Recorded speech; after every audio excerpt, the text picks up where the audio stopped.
ये अंधा कानून है। आपने ये गाना तो जरूर सुना होगा, लेकिन क्या हमारे देश में कानून वाकई आज भी अंधा है? जरा देखिए हमारे जुडिशियल सिस्टम को। एक तरफ वो लोग हैं जो सच में बेगुनाह हैं, जो एड़ी चोटी का जोर लगाने के बावजूद कई सालों तक न्याय के लिए भटकते रहते हैं, और दूसरी तरफ वो लोग हैं जिनके पास पैसा है, पॉलिटिकल अप्रोच है, पावर है, जो कानून से डरते नहीं है बल्कि उसे खरीद लेते हैं। आज हम बात करेंगे एक ऐसे सिस्टम की जहां तारीफ के दो शब्द जमानत दिला सकते हैं, लेकिन पर्यावरण बचाने की लड़ाई जेल की सलाखों में कैद कर देती है। फिल्म एक्ट्रेस शिल्पा शेट्टी 8 फरवरी को आरएसएस प्रमुख मोहन भागवत की तारीफ करती हैं। वो कहती हैं, मैं मोहन भागवत जी की बड़ी फैन हूं। उनकी विचारधारा, देश सेवा का कमिटमेंट और लोगों को एकजुट करने का तरीका कमाल का है। ये सब आरएसएस के 100 साल पूरे होने के जश्न में होता है। और इसके ठीक 12 दिन बाद 20 फरवरी 2026 को शिल्पा के पति राज कुंद्रा को जमानत मिल जाती, वो भी करोड़ों रुपए के बिटकॉइन स्कैम केस में। ये वही राज कुंद्रा है जिस पर 2021 में पोर्नोग्राफिक कंटेंट प्रोड्यूस और डिस्ट्रीब्यूट करने के आरोप लगे थे। लेकिन दूसरी तरफ हमारे क्लाइमेट एक्टिविस्ट सोनम वांगचुक, जिन्होंने एजुकेशन और इंजीनियरिंग में हमारे देश का नाम रोशन किया, इंटरनेशनल लेवल पर भारत को नई पहचान दिलाई, लद्दाख जैसे ठंडे इलाकों में हमारी इंडियन आर्मी को ठंड से बचाने के लिए सोलर हीटेड मिलिट्री टेंट बनाए।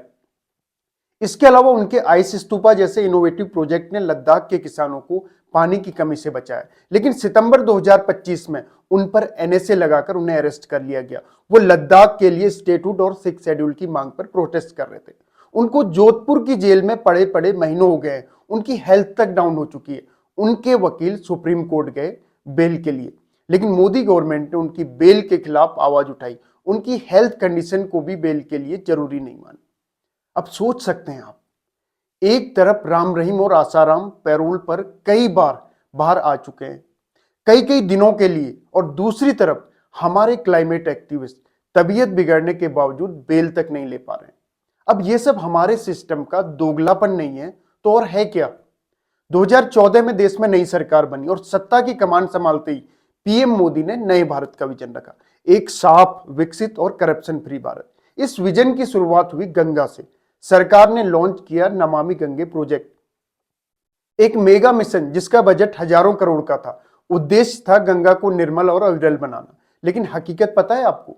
2014 में लॉन्च हुआ, 20,000 करोड़ प्लस खर्च हो चुके हैं। लेकिन 2023-24 तक का जो डेटा है हमारे पास, इन 9-10 सालों में केवल 30% ही सीवर ट्रीटमेंट प्लांट कंप्लीट हो पाए। 2 अक्टूबर 2014 भी याद ही होगा, बड़े जोर शोर से स्वच्छ भारत मिशन शुरू हुआ था।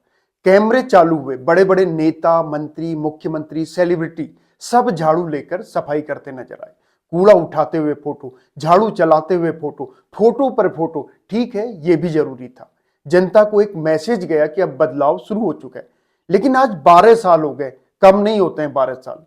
जमीनी हकीकत देखिए, नदियों का पॉल्यूशन लेवल गिरने के बजाय बढ़ा है। कई शहरों में सीवेज ट्रीटमेंट प्लांट्स या तो अधूरे हैं या कैपेसिटी से कम काम कर रहे हैं।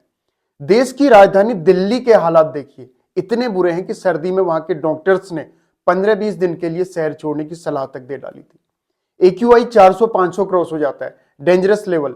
CAG रिपोर्ट देख सकते हैं जो कहती है 2023 तक 60% फंड यूज नहीं हुए, और पॉल्यूशन भी 2014 से तकरीबन 20% बढ़ा है। कहां तक मूर्ख बनाएंगे आप हमको, और कब तक? खैर छोड़िए, आपको याद है स्वामी सानंद यानी GD अग्रवाल साहब, जो मां गंगा को बचाने के लिए अनशन पर बैठे थे।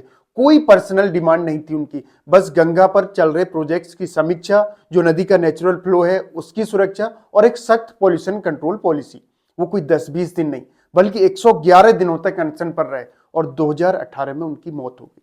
कोई हाई प्रोफाइल डेलीगेशन नहीं पहुंचा, सरकार के कानों में जूं तक नहीं रहेंगी। एक महान इंसान की जिंदगी गंगा बचाने की खातिर चलेगी, लेकिन पूरा सिस्टम खामोश रहा। 12 साल पहले देश से एक वादा किया गया था, बदलाव का वादा, एक नए भारत का वादा।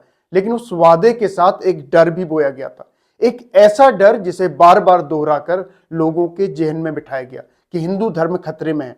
इन 12 सालों में तमाम नीतियां बनी, तमाम योजनाएं लॉन्च हुई। केंद्र में लगातार तीसरी बार इनकी सत्ता है, ज्यादातर स्टेट्स में इनकी सत्ता रही है, लेकिन वो डर आज भी जिंदा रखा गया। क्यों? क्या सचमुच हिंदू धर्म खतरे में है, या फिर यह सिर्फ सत्ता की बिसात पर चला जाने वाला सबसे भरोसेमंद दांव है। क्योंकि अगर आज कोई असली खतरा है तो वो हमारे धर्म को नहीं, बल्कि वो हमारे भविष्य को है। खतरे में हमारी नदियां हैं जो जहर बनती जा रही हैं। खतरे में है हमारी हवा जो सांस लेना मुश्किल कर रही है। खतरे में है वो युवा जिसके हाथ में डिग्री है लेकिन काम नहीं है। लेकिन इन सवालों पर खामोशी है, क्योंकि अगर लोगों को असली मुद्दे देखने लगे, अगर रोजगार, पर्यावरण और सिस्टम की नाकामियों पर बहस होने लगे, तो धर्म का डर काम करना बंद कर देगा। और जिस दिन यह डर बेअसर हो गया, उस दिन चुनावी मैदान में तर्क खड़े होंगे, फैक्ट्स खड़े होंगे और जमीनी सच्चाइयां खड़ी होंगी। यही लोग सिस्टम से सवाल पूछने लगेंगे। पुलवामा अटैक में जो हमारे 40 से ज्यादा जवान शहीद हुए, उनमें से ज्यादातर हिंदू ही थे। लेकिन आज तक देश ये नहीं जान पाया कि इतनी भारी मात्रा में आरडीएक्स आखिर आया कहां से, किसकी जिम्मेदारी तय हुई। अंकिता भंडारी केस, जिसमें सत्ता से जुड़े लोगों के नाम सामने आने के बाद भी इंसाफ के लिए आज तक संघर्ष करना पड़ रहा है। इस केस का वीआईपी आज भी आजाद है। अंकिता भी तो हिंदू ही थी। लखीमपुर खीरी वायलेंस में जिन किसानों को गाड़ी से कुचला गया, वो भी तो इसी देश के हिंदू किसान थे। हाथरस केस में जिस दलित लड़की के साथ दरिंदगी हुई, वो भी हिंदू ही थी। उन्नाव रेप केस में जिस पीड़िता को न्याय के लिए सालों तक लड़ना पड़ा, वो भी तो हिंदू ही है। समझ में नहीं आता कि इन जगहों पर हिंदू खतरे में है, ये वाला नैरेटिव कहां चला जाता है।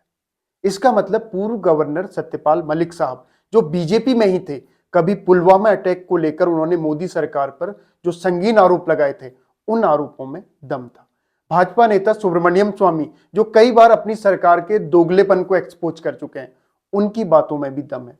सोचने वाली बात है, आपके रहते जब इन 12 सालों में भी हिंदुओं में खतरा बना हुआ ही है, तो इसका मतलब खतरे में हिंदू नहीं, बल्कि हिंदू वाले कार्ड के बिना आपकी सत्ता को खतरा है। हिंदू केवल आपका चुनावी एजेंडा है। इनका अजीब दोगलापन देखिए। एक तरफ ये लोग गांधी जयंती मनाते हैं, तो वहीं गांधी जी के हत्यारे गोडसे को महिमा मंडित करने में देर नहीं करते। बीजेपी की प्रज्ञा ठाकुर गोडसे को देशभक्त कहे तो ये सिर्फ चेतावनी देते हैं, कोई सस्पेंशन नहीं, जबकि दूसरी तरफ गांधी के सहारे ही अपनी पॉलिटिक्स कर जाते हैं।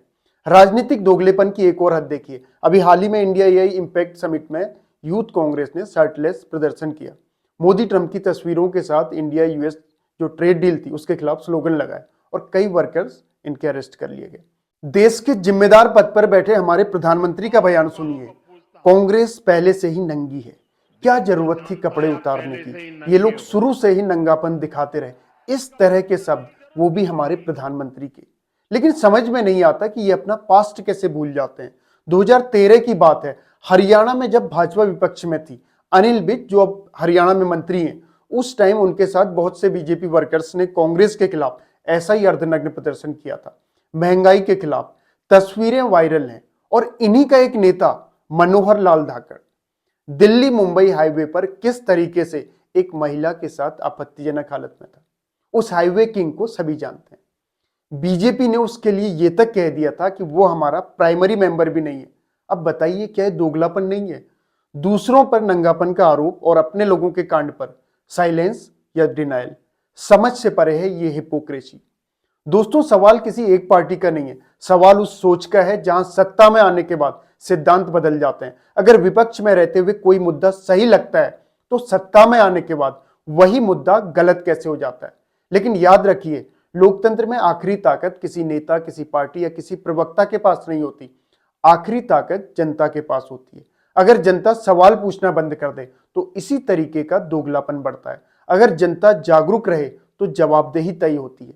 इसीलिए जरूरत अंधभक्ति की नहीं, बल्कि जागरूकता की है। जरूरत चाटुकारिता की नहीं, बल्कि निष्पक्ष सवालों की है। लोकतंत्र तभी मजबूत होगा जब हम पार्टी नहीं, बल्कि सिद्धांतों को सपोर्ट करेंगे, और जब हम हर गलत को गलत कहेंगे, चाहे वो किसी का भी हो।